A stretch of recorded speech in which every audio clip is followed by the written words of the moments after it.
My sister just gave birth, and I found out her baby's father was my boss. I smiled and said, wow, small world, huh? Then I walked out of the company retreat, quit my job on the spot, and bought shares in their competitor. Later, my sister begged me to hire her. Brooke, I said, staring at the tiny baby in her arms, are you absolutely sure you don't want to tell me who the father is? She shook her head, avoiding my eyes. It's better if you don't know, Jules. 3 months later, at my company retreat, my boss Derek drunkenly showed off a photo of his newest little guy, and everything clicked. I smiled, said, wow, small world, huh, and walked away from the life I thought I wanted. Now my sister's begging me for a job at the competitor I invested in after nuking my old company. I don't know whether to laugh or cry. I didn't grow up believing in karma. Honestly, I thought the universe mostly rewarded loud, selfish people. But this felt personal. Like the universe finally got tired of watching me be the responsible one and decided to hand me front row tickets to a train wreck with my name on it. The last few months leading up to everything blowing up had been tense, but not in a way I could put my finger on. I was busy, too busy to notice the signs, buried in client presentations, flying back and forth between Volcrest's Charlotte headquarters and New York, trying to keep my spot on the corporate ladder. Brooke had dropped the pregnancy explosive at Sunday brunch like she was announcing a new favorite TV show. She barely touched her pancakes, fiddling with her coffee cup, and when she said, I'm pregnant, she didn't look at me. I congratulated her, stunned but trying to be supportive. When I asked about the father, her mouth tightened into a thin line. It's complicated, she muttered. That should have been my first clue. Brooke always said complicated when what she really meant was catastrophic.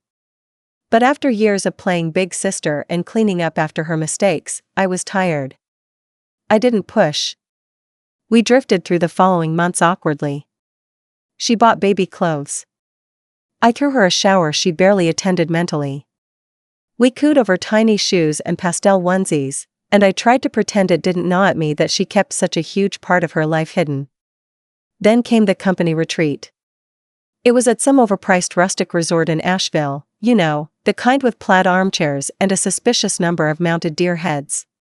2 days of trust falls, forced networking, and lukewarm buffet dinners. I told myself to just get through it, maybe sneak in some spa time, then go home. The second night, they herded us outside for a casual bonding experience around a massive bonfire. The air smelled like smoke and desperation. People were already a few drinks in. Derek Vaughn, my boss, was especially toasted, the kind of sloppy drunk where your words get thick and your secrets start spilling out. I wasn't even paying attention at first.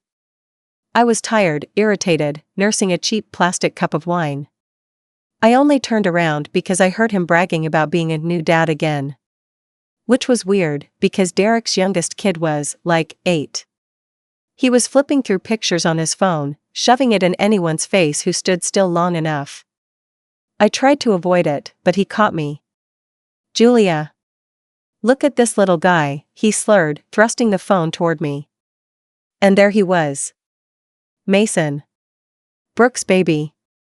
No mistaking that stubborn little chin. My stomach dropped so fast it was like stepping off a ledge. I looked up at Derek, who was grinning, proud as anything. No shame. No clue. Wow, I said, forcing my lips into a smile. Small world, huh? And then I walked away. I didn't make a scene. I didn't scream. I didn't throw my wine in his face, though God knows I wanted to. I just walked, calm and quiet, all the way to the parking lot, got in my rental car, and drove. I didn't even stop to grab my stuff from the room.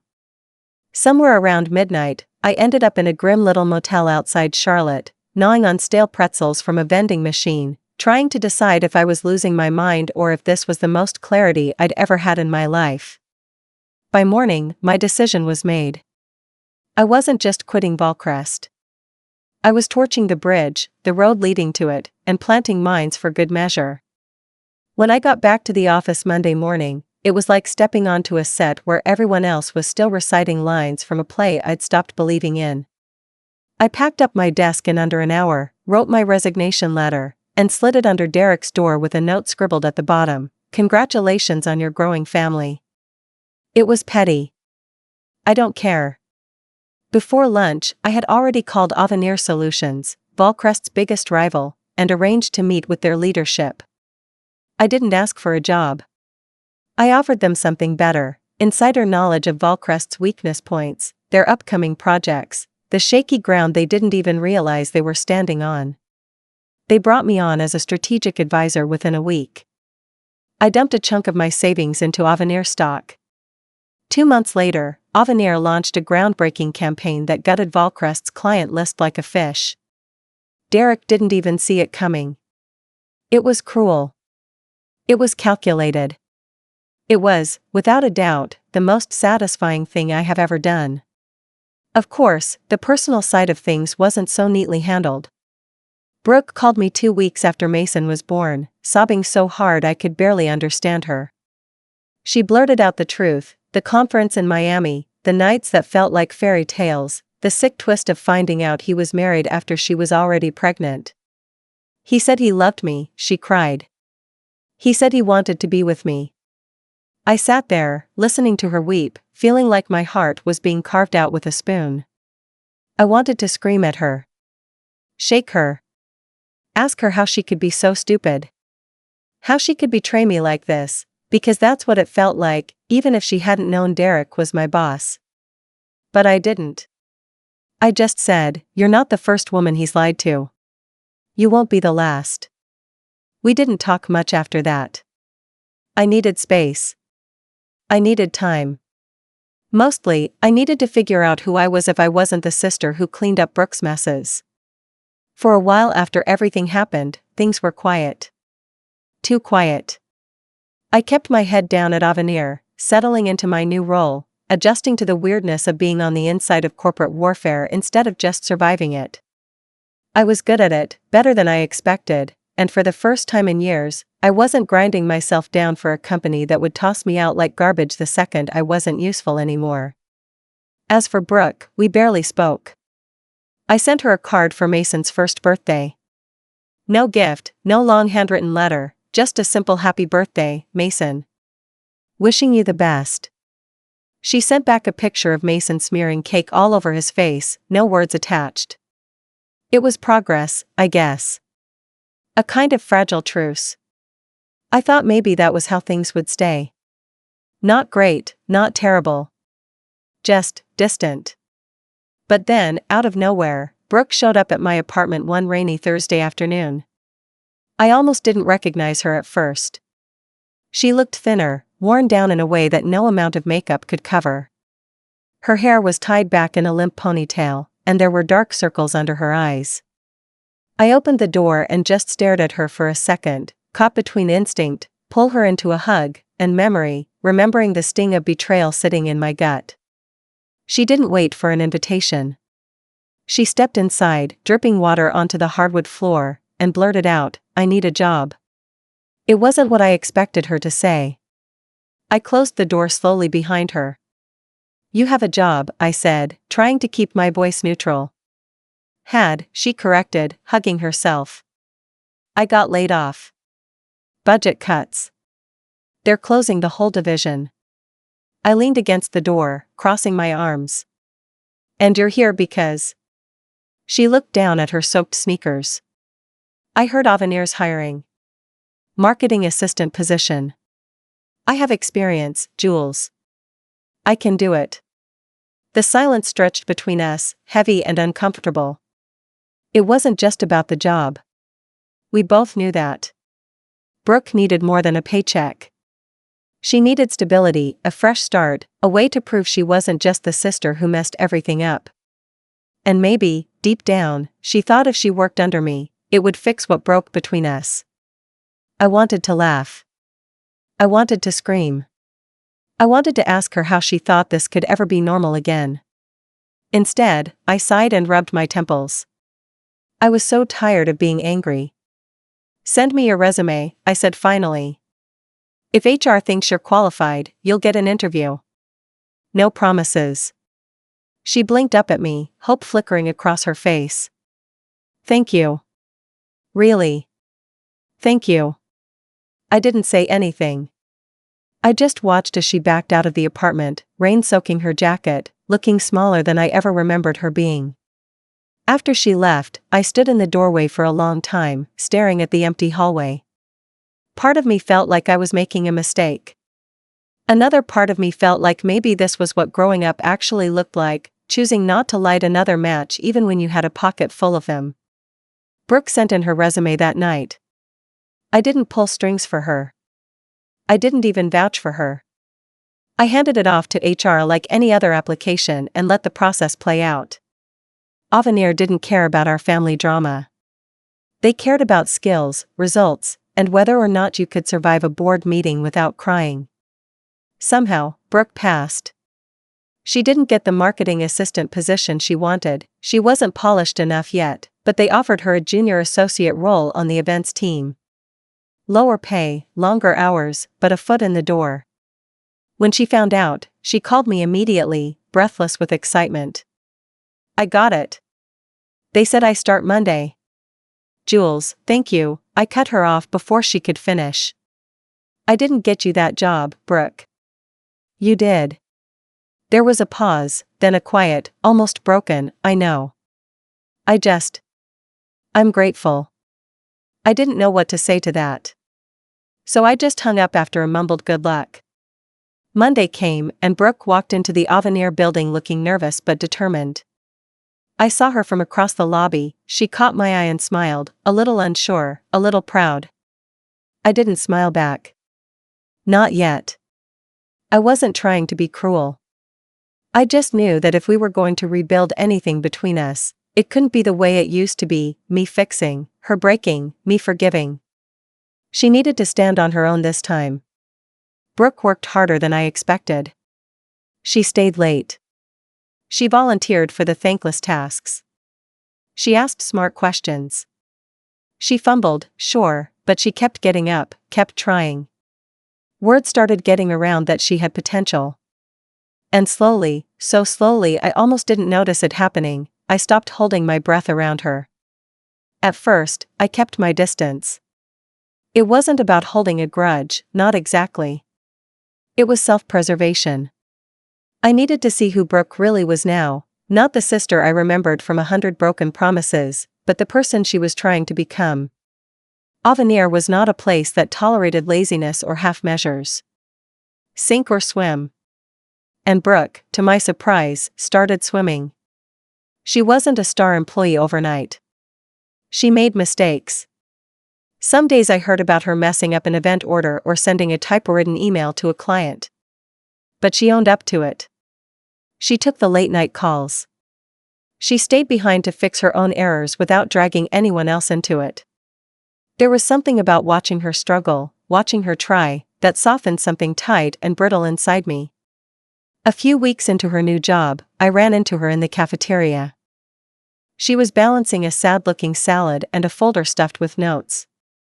When she saw me, she hesitated like she wasn't sure if she should approach.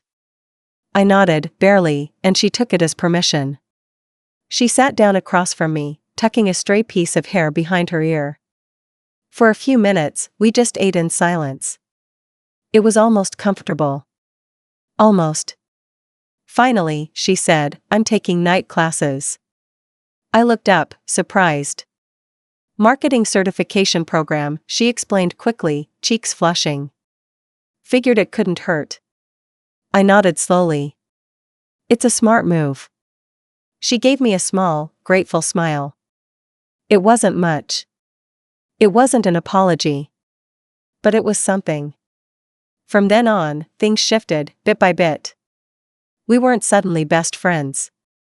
We didn't start braiding each other's hair and having movie nights. But we learned how to coexist. Professional, polite, a cautious sort of rebuilding. I started to hope, just a little, that maybe this time would be different. Of course, life doesn't let you sit in peace for long. The trouble started 6 months later, when Derek reappeared. Not in person. Thank God. It was an article, a boring business piece about failed startups and comeback stories. Buried halfway down was a paragraph about Derek Vaughan being hired as the new head of client development at a mid-sized tech firm based in Raleigh. I stared at the screen, heart hammering harder than it should have. He was back. Not just surviving, rebuilding. It shouldn't have mattered. I had a new life. A new job. A new sense of peace. But it did matter. And not just because of me. Brooke saw the article too. I know because she sent me a screenshot with no message, just the link. Later that night, my phone buzzed again. Another text from her, what if he tries to come see Mason? I stared at that message for a long time, feeling old anger clawing its way up my throat. Because that was the real nightmare, wasn't it? Derek could pretend to be reformed. He could pretend to care. And legally, if he pushed for it, he might have rights. Brooke never went after him for child support. There was no formal custody arrangement. She'd left everything so wide open it made me sick. And Derek? He was the kind of man who always wanted what he thought he couldn't have. I thought about ignoring the text. Pretending it wasn't my problem. But Brooke had been trying. And Mason had nothing to do with the sins of the people who brought him into this mess. So I texted back, we'll be ready if he does. Simple. Final. It was the closest thing to a promise I could give. The next few weeks passed in a blur of work deadlines and late-night phone calls. Brooke started researching lawyers. She talked about filing for sole custody, putting legal protections in place. I coached her through it the best I could, recommended a good family attorney, helped her pull together paperwork. For the first time, Brooke wasn't running from a mess. She was trying to handle it head-on. And maybe for the first time, I realized I wasn't just waiting for her to fail anymore. I wanted her to win. Not for me. For her. For Mason. It wasn't long before Derek made his move. Not directly, of course. That would have been too easy. It started with an email. Brooke showed it to me during lunch one day, her hands shaking so hard she almost dropped her phone. It was short. Friendly. Casual even. Like they were old friends who had just lost touch.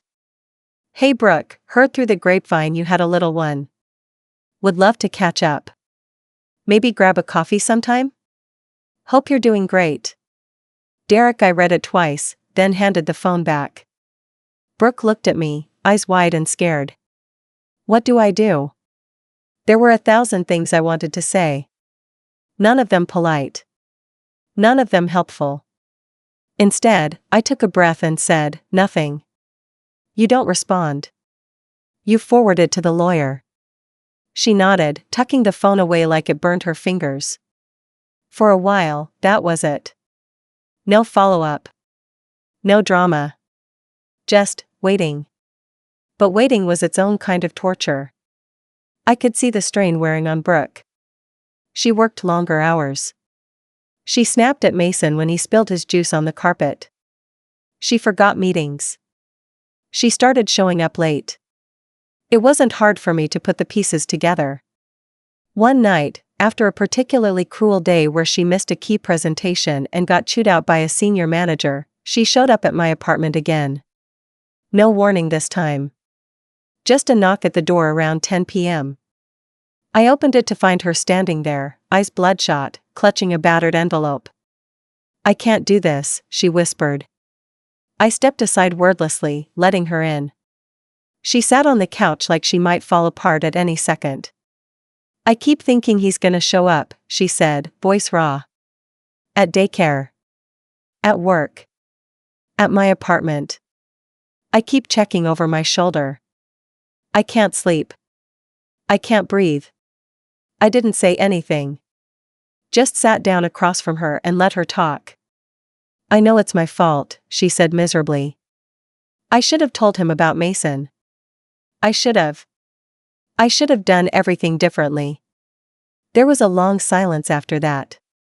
Finally, I said, you didn't deserve what he did. You don't deserve this.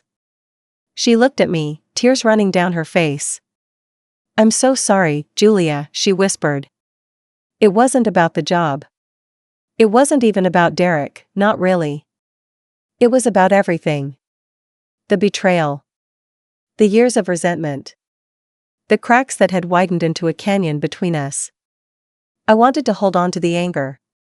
God, it would have been easier. Anger kept you upright.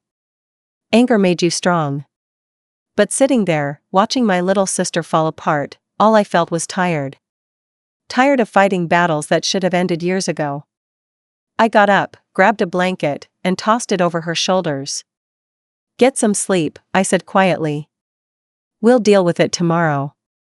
And somehow, Brooke slept. Curled up on my couch like she used to do when we were kids and the world felt too big, too scary. The next morning, she forwarded the email chain to her lawyer, who filed an emergency petition for sole custody. It wasn't easy. It wasn't quick. Derek tried to stall. He dragged his feet responding to court orders. He hired a slimy attorney who specialized in making life heck for single mothers. But Brooke didn't back down. She missed lunches, pulled late nights, cried in the bathroom at work more than once, but she kept showing up. It was cruel to watch. Like watching someone try to walk through a hurricane. But she didn't fall. And slowly, the tide started to turn. The court ordered a paternity test. Derek didn't even bother to show up. His lawyer filed a half-hearted response saying Derek wasn't sure if Mason was his. The judge wasn't impressed. 2 months later, Brooke had full custody and a formal restraining order preventing Derek from contacting her or Mason directly. It wasn't perfect. It wasn't clean. But it was over. Or at least, that part of it was. Life after Derek was quieter. Brooke got promoted to a full marketing associate role at Avenir. She moved into a slightly bigger apartment, closer to Mason's daycare. She started smiling again, real smiles, not the brittle ones she used to fake. And me? I started letting her back into my life. Not all at once. Not in some grand, tearful reconciliation. But slowly. Coffee after work. The occasional Sunday brunch. Helping Mason pick out Halloween costumes. Little moments. Little steps. Some wounds don't heal cleanly. Some scars stay ugly and raised no matter how much time passes. But you learn to live with them. You learn to forgive, not because the past deserves it, but because you do. You learn that sometimes, family isn't about who you used to be to each other. It's about who you choose to be now. Life settled into something almost resembling normal after that. Brooke was finally finding her footing. Mason was thriving, stubborn, messy, loud, and perfect in the way only a 2-year-old could be. I kept building my career at Avenir, focusing on the future instead of the wreckage we'd left behind. It wasn't perfect, but it was good. For a while. Then Brooke made a mistake. Not a big one, not at first. Just a sloppy error on a client file. One wrong email to the wrong department. Anyone could have done it, and usually, it would have been chalked up to growing pains. But corporate life doesn't always work that way. Especially not when you have enemies you didn't even know about. One of the senior managers, Nolan Bates, saw an opportunity. He'd never liked Brooke. Too new, too tied to me, too much baggage. And Nolan was the kind of man who knew how to smell blood. Within days, rumors started flying around the office. Whispers that Brooke was only at Avenir because of connections. That she wasn't really qualified. That she was a liability. I heard them. I'm sure Brooke did too. She didn't say anything, but she started walking faster through the hallways, eating lunch alone, avoiding the after-work meetups she used to love. I watched it happen, hands tied. I couldn't step in too obviously, that would just confirm the rumors. I hated it. I hated watching her drown in a mess she hadn't even made this time. And then, like a final twist of the blade, I found out Nolan had been talking to Derek. Not formally. Not business deals. but enough that it set my teeth on edge. Nolan wanted a shortcut to power, and Derek, desperate, flailing Derek, was more than happy to offer dirt in exchange for favors. It wasn't illegal. It wasn't even technically against company policy. But it was slimy. Dangerous. And if I didn't do something, Brooke would be quietly pushed out the door. I thought long and hard about what to do. About whether it was worth it. About whether I was doing this for Brooke, or for me. In the end, it didn't matter. Because some debts you pay back even when nobody's keeping score. I didn't go after Nolan directly. That's the mistake amateurs make, going after the snake's head without realizing the body just grows a new one. Instead, I went after his credibility. Quietly. Methodically. I started feeding tiny, true pieces of information to the right people at Avenir. Not lies. Just context. How Nolan had tanked a major client relationship 6 months earlier and buried the evidence. How he'd inflated the numbers on a quarterly report to make his division look better. How he'd been cozying up to outside competitors without disclosure. At first, nobody wanted to believe it. Nolan was slick. Nolan was one of the good ones. But corporate memory is short, and suspicion spreads fast. Avenir's compliance department opened an internal audit. Nolan panicked. Tried to cover his tracks. Made mistakes. Big mistakes. Within a month, he was suspended pending investigation. Within 2, he was fired, for cause, which meant no severance, no references, no soft landing. I didn't even have to lift a finger beyond the first few nudges. He buried himself. As for Derek, he lost his inside man, and the tiny foothold he was trying to claw back into the industry. Without Nolan, without leverage, he faded back into the shadows where he belonged. Maybe he's still out there somewhere, nursing his grudges. I don't care. He's a ghost to me now. Brooke never found out exactly what I did. She just knew that one day, the whispers stopped. The sidelong looks disappeared. People started treating her like she belonged again. She got a promotion 6 months later. Not because of me. Because she earned it. And for the first time in what felt like forever, I let myself believe that maybe, just maybe, we both deserved to be happy. Not out of guilt. Not out of revenge. But because we survived. Because we chose better when we had every reason to choose worse. Looking back, it's almost funny. How a single picture at a stupid company bonfire started an avalanche I never saw coming. How betrayal, heartbreak, rage, all of it, turned into something sharper, stronger, cleaner. How sometimes, setting fire to the wrong things is the only way you make room for the right ones. I'm not proud of everything I did. But I'm not sorry, either. Derek thought he could use us and walk away untouched. Nolan thought he could step on us and climb higher. They were both wrong. We're still standing. And they're nothing but fading footprints behind us.